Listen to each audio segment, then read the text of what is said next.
हथियार handling, IED व जंगल survival का प्रशिक्षण केंद्र था। अब्बास कैंप कोटली टेररिस्ट को ट्रेन करने की थी। अब मैं पाकिस्तान के अंदर के टारगेट से अवगत कराना चाहूंगी।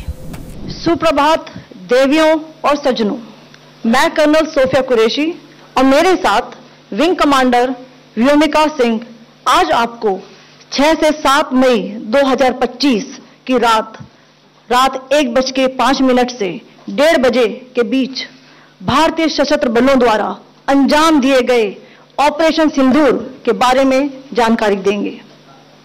ऑपरेशन सिंदूर 22 अप्रैल को पहलगाम में हुए विभत्स आतंकवादी हमले के शिकार मासूम नागरिकों व उनके परिवारों को न्याय देने के लिए लॉन्च किया गया था। इस कार्रवाई में 9 टेररिस्ट कैंप्स को टारगेट किया गया और पूरी तरह से इसे बर्बाद किया गया। पाकिस्तान में पिछले 3 दशकों से टेरर इंफ्रास्ट्रक्चर का निर्माण हो रहा है। इसमें recruitment, indoctrination centres, training areas व लॉन्च पैड शामिल थे, जो पाकिस्तान और पाक अधिकृत जम्मू कश्मीर POJK दोनों में फैले हैं। Operation Sindoor was launched by Indian Armed Forces to deliver justice to the victims of Pahalgam terror attack and their families. 9 terrorist camps were targeted and successfully destroyed. Over the last 3 decades, Pakistan has systematically built terror infrastructure. It is a complex web of recruitment and indoctrination centers, training areas for initial and refresher courses, and launch pads for handlers. These camps are located both in Pakistan as well as Pakistan occupied Jammu and Kashmir areas.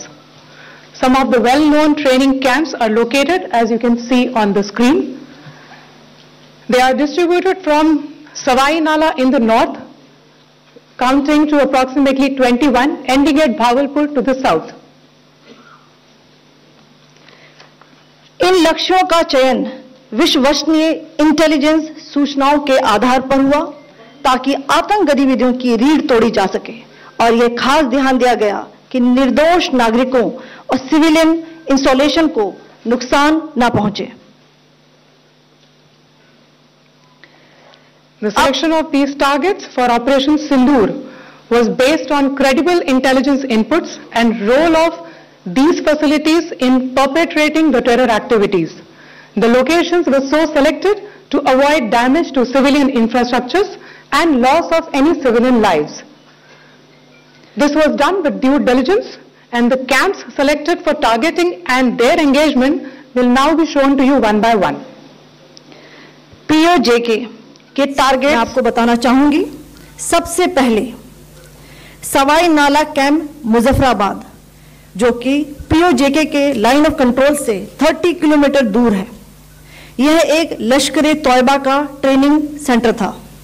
20 अक्टूबर 2024 सोनमर्ग, 24 अक्टूबर 24 गुलमर्ग, 22 अप्रैल 2025 पहलगाम, इन हमलों के आतंकियों ने यहीं से प्रशिक्षण लिया था। सैयदना Bilal camp Muzaffarabad, यह एक जैश-ए-मोहम्मद का स्टेजिंग एरिया है।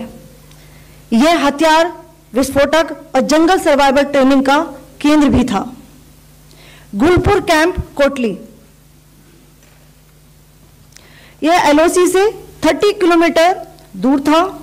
लश्कर-ए-तौयबा का बेस था, जो रजौरी, पुंछ में सक्रिय था।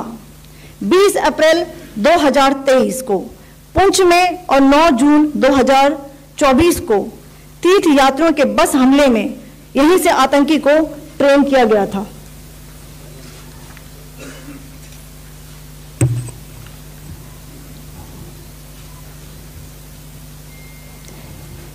बरनाला कैंप भिंबर, यह LOC से 9 किलोमीटर दूर है। यहां पर हथियार हैंडलिंग, IED व जंगल सर्वाइवल का प्रशिक्षण केंद्र था। अब्बास कैंप कोटली,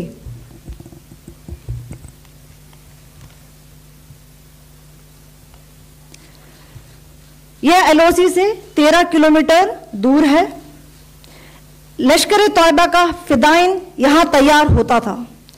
इसकी कैपेसिटी 15 टेररिस्ट को ट्रेन करने की थी।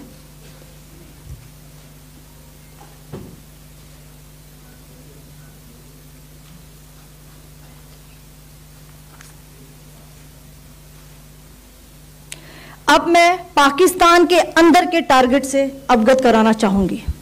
पहला, सर्जिकल कैंप सियालकोट।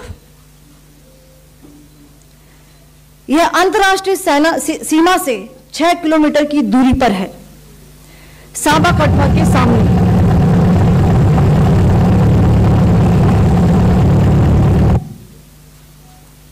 मार्च 2025 में जम्मू एंड कश्मीर पुलिस के 4 जवानों को की जो हत्या की गई थी, उन आतंकवादियों को इसी जगह पर ट्रेन किया गया था। दूसरा, महमूना जाया कैंप सियालकोट। यह 18 से 12 किलोमीटर आईबी से दूर था। हिजबुल मुजाहिदीन का बहुत बड़ा कैंप था। यह कठुआ जम्मू क्षेत्र में आतंक फैलाने का नियंत्रण केंद्र था। पठानकोट एयरफोर्स बेस पर किया गया हमला भी इसी कैंप से प्लान और डायरेक्ट किया गया था। मरकज ताइबा मुरीद के, यह आईबी से 18 से 25 किलोमीटर दूरी पर है। 2008 के मुंबई हमले के आतंकी भी यहीं से प्रशिक्षित हुए थे। अजमल कसब व डेविड हेडली भी यहां ट्रेन हुए थे।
मरकज सुभान अल्लाह भावलपुर, यह इंटरनेशनल बाउंड्री से 100 किलोमीटर दूर है। जैश ए मोहम्मद का मुख्यालय था। यहां पर रिक्रूटमेंट, ट्रेनिंग व इंडोक्ट्रिनेशन का केंद्र भी था। शीर्ष आतंकी अक्सर यहां आते थे। मैं आप सबको बताना चाहती हूं कि किसी भी सैन्य ठिकाने का निशाना नहीं बनाया गया और अभी तक किसी तरह की नागरिक क्षति की रिपोर्ट नहीं है। धन्यवाद। जय Hind. The strike on the terror camps were undertaken through precision capability, as shown to you. A niche technology weapons with careful selection of warheads was ensured so that there will be no collateral damage. The point of impact in each of the target was a specific building or a group of buildings. All the targets were neutralized with clinical efficiency, and the results reiterate the professionalism of the Indian Armed Forces in the planning and execution of their operations. No military establishments were targeted. India has demonstrated considerable restraint in its response. However, it must be said that the Indian Armed Forces are fully prepared to respond to Pakistani misadventures, if any, that will escalate the situation. Jai Hind, and thank you very much.